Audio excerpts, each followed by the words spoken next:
application boo xam ne da ngay dox ñu lay fay waaw am na.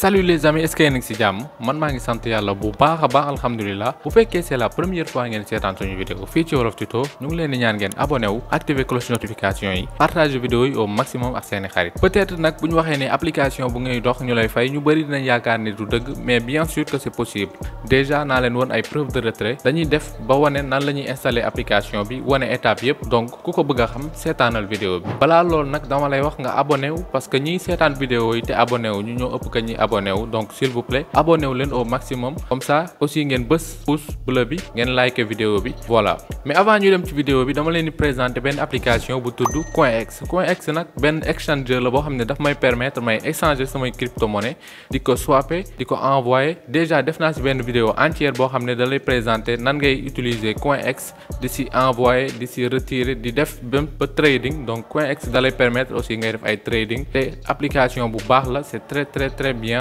organisé en plus frais cherul donc y a presque tout lépp li ngeen soxla surtout nag point bu gën a important mooy mën nga am ay même coin yoo xam ne listé guñ ko ci yeneen exchangers yi yu mel ni comme Binance donc s'il vous plaît seetaan leen vidéo bi pour ngeen gën a comprendre CoinEx lien bi mu ngi ci description bi bu ko defee nag ñu dem directement ci suñu sujet principal muy application boo xam ne da ngay dox ñu lay fay donc seetaanal vidéo bi di nga gis étape yëpp pour suivre application bi ba installer ko commencer dox ñu lay fay. Et bu ñu ñëwee ci côté pratique bi c'est très facile suivez jusqu'à la fin di ngeen comprendre donc première chose lu ñuy njëkk a def mooy dañuy dem ci suñu Play Store ak wala su suñu App Store bu nekkee ci iPhone la donc application bi nag heureusement que day dox ci iPhone comme sur Android donc lu ñuy njëkk a def moom mooy dañuy dem bës ci lien bi ci description bi pour mën a profiter wu am quelques suites à l'inscription donc da ngeen di ñëw ngeen bës accept invite après bu ngeen bësee ci lien bi ngeen installer application bu ngi tudd Sweetcoin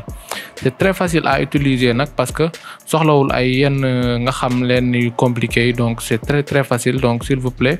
seetaan leen vidéo bi ba ngeen comprendre Sweetcoin nan lay doxee après ngeen télécharger ko da ngeen di ñëw ngeen bës ouvrir ngeen bësee ouvrir directement da leen indil s'inscrire avec Google parce que moo gën a yomb directement ba seen ci s'inscrire avec Google comme que ñun dañuy inscrire dañuy ñëw choisir suñu compte Wolof Tuto ñu bës continuer bu connecté woo ba pare dañuy ñëw bës accéder à l'activité physique ñu autoriser ko pour mu mën a compter pas yu ñuy dox activation de Google Fit bi nag c'est pas quelque chose de nécessaire mais su leen neexee ngeen activer ko bu leen neexee aussi ngeen bañ ko activer mais ça dépendra de vous donc day accès ci seeni compte ngeen autoriser ko voilà bu ngeen ko autoriser ba pare léegi dañ leen di wax quelques kii nii rek bu fekkee soxla nga jot ay notification donc da ngay bës oui s'il vous plaît nga autoriser ko notification yi autoriser le comptage des pas donc foog mu mën a compter say pas yi ngay dox pour mu mën a fonctionner bu baax donc autoriser nga ko ba pare donc voilà quoi de neuf sur Sweetcoin fixer des objectifs personnels foog nga fixer objectif maanaam nombre de pas yi ngay dox par jour voilà bon man je vais laisser par défaut parce que man je marche pas vraiment trop sur journée parce que tous les jours je me déplace avec une voiture ou bien ça dépend des moments donc voilà donc ça dépend de vous bu leen neexee ngeen utiliser nan laa ko mën a waxee nombre de pas yi ngeen définir léegi nag fii y a pas grand chose à voir juste côté bii nii ça veut dire que vous pouvez inviter vos amis si vous voulez mais c'est pas quelque chose de nécessaire donc voilà léegi am na partie club pour joindre des clubs ici yoo xam ne da ngeen def ay marches en communauté donc voilà il y a plusieurs clubs bi am na 5 millions de pas club bi donc voilà fii c'est les cadeaux par exemple li nga gagné nombre de suites yi mu nga ko échanger ak ay cartes cadeaux donc c'est très intéressant donc pas yi nga dox yëpp dañ koy convertir en argent c'est vrai et c'est sûr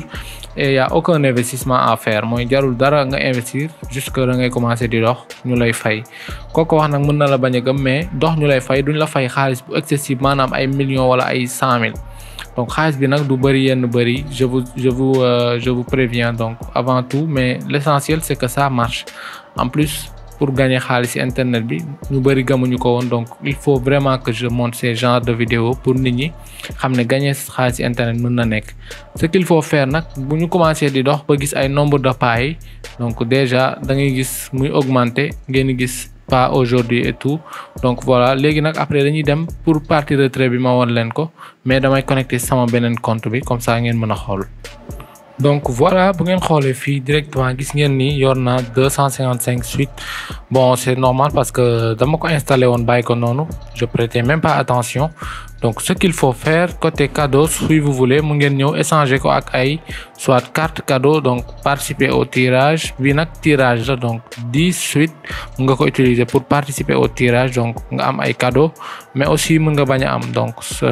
c'est juste un tirage. Donc un tirage c'est comme ça. Puis aussi am na $1000 de back school par exemple, lii c'est fait pour par exemple ñiy jàngi, mais vous pouvez y participer même bu fekkee jàngoo leen.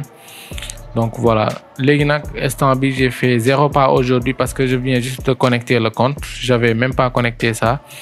Léegi nag fii nii mën ngeen ñëw di récupérer ay quelques kii yi ngeen am, mooy yi ngeen dox, voilà, wala yi ngeen gagné, inviter des amis et gagner nangam sangam, récupérer des blocs yi boo seetaanee vidéo lay indi. Donc bu la neexee nga commencer di inviter ay nit pour gagner de l'argent, pour gagner plus d'argent comme je fais. Donc directement dañuy ñëw ci partie bi moo ñu intéressé pour retrait bi. Donc voilà, léegi nag lu ma leen di conseiller moom ngeen utiliser télécharger application bu tudd Sweet Wallet. Donc bu ngeen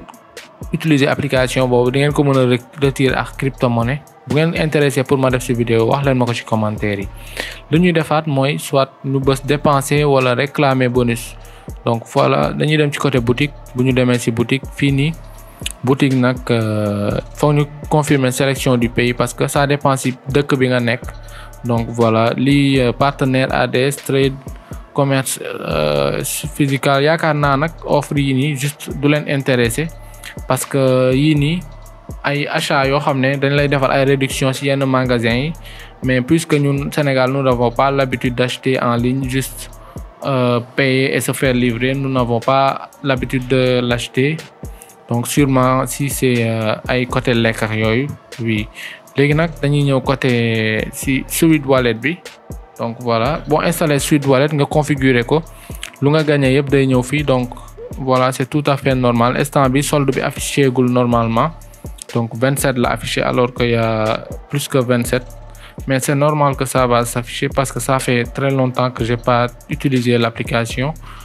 Voilà, donc mais j'ai déjà retiré sur l'application et ça a marché. Donc voilà, c'est pour ça que ma def une vidéo, parce que application buy marché la, mais ça peut pas vous rendre riche. Donc c'est pas un investissement, ça peut pas vous rendre riche. Donc voilà, mais c'est juste quelque chose qui marche. En plus ça te coûte rien, doo def benn effort, juste que da ngay bàyyi noonu installer application bi, ça fait tout le taf par lui-même. Donc voilà, si vous êtes intéressé par une partie 2 boo xam ne dama koy retirer crypto-monnaie ba retirer ko sama web, ça va être long nag, mais si vous êtes intéressé, si vous êtes 10 dans les commentaires à dire que vous êtes intéressé pour une partie 2, je ferai une vidéo. Merci, on se retrouve à la prochaine. Ciao.